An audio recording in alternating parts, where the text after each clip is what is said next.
I started making YouTube content in 2021. The goal was to do it full time as an escape from the slavish realities of working 9 to 5. My hopes were high. All I needed was bring a fresh perspective to public discourse with my video essays, and I would get enough traffic to make some cash without having to depend on a capricious employer. So I thought. I couldn't find any Nigerian podcast or YouTube channels doing the video essay genre, and that unique style, I thought, would give me the edge. But video after video, my hopes were shattered. No one watched or engaged with my content. I began to think whether I had overestimated myself, if I wasn't doing something right, or if I had judged the market wrongly. In 2022, I thankfully won the Emergent Ventures grant. Ironically, an American viewer who chanced upon one of my YouTube videos had recommended me for the grant. Funny how the internet works. I don't know what he saw in my content that my fellow Nigerians were not seeing, but the grant was used to get a better laptop, a camera, an audio interface, a microphone, and other equipment. Since then, I've done podcast interviews, talking head videos, and street interviews.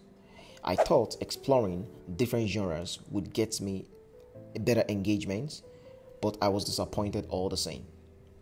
I needed to get that out of the way to show that I am not just talking as a commentator, but as someone who is part of the podcast fair. In a sense, we are living in what can be described as a podpocalypse. Every day, you come across a clip of someone or a group of people running commentary on dating, entertainment, celebrity gossip, culture, or what have you.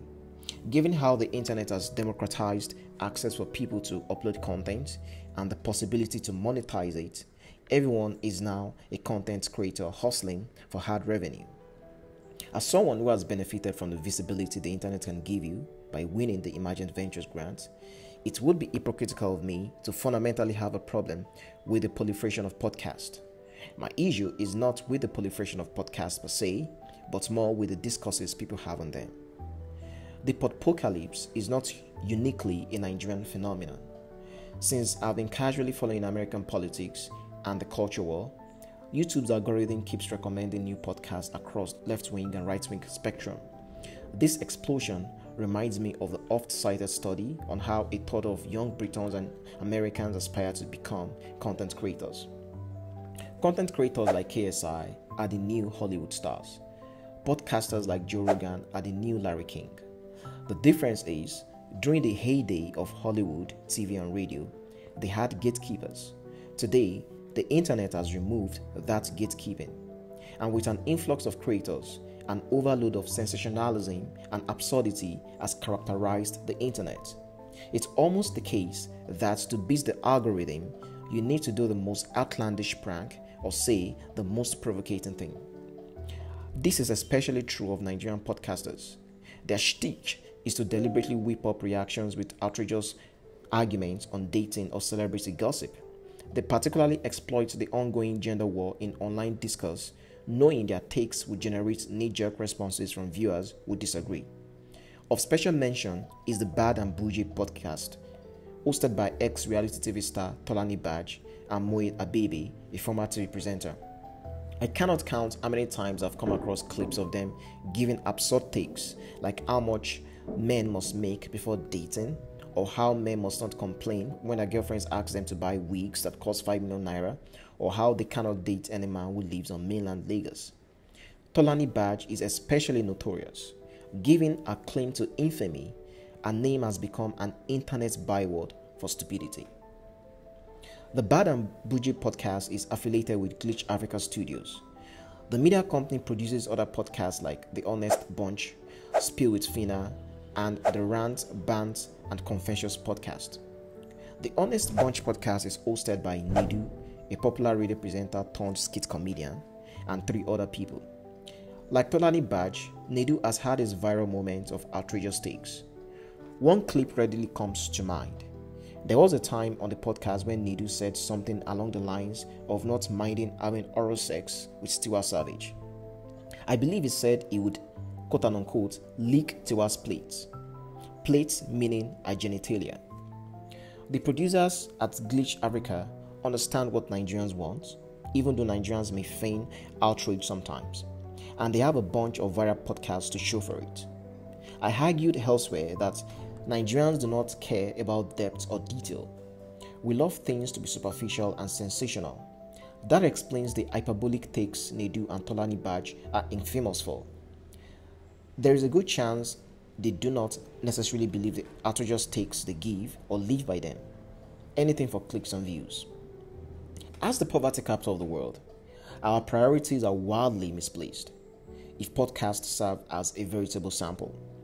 We should be having real conversations on subjects and topics that will help us fix the many problems we face, from starvation to inflation.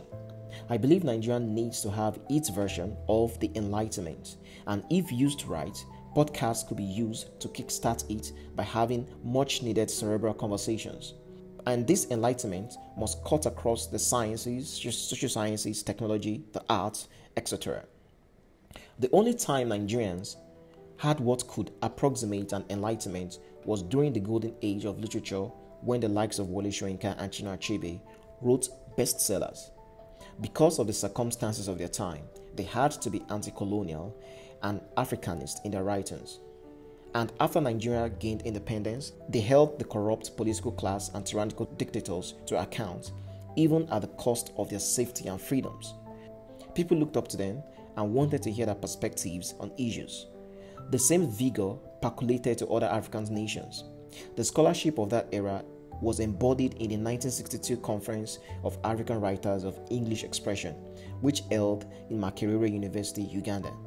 It had in attendance reigning African writers of the day.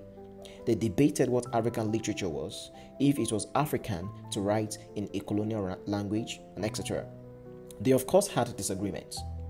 But 62 years later, we have not been able to replicate the intellectual dynamism of that conference and that era. Literature no longer holds sway like it once did. And while I understand that literature doesn't have to fix or correct societal ills, unfortunately, nothing today serves as a domain for intellectual discourse. Not the mass media, not our universities, and definitely not podcasts.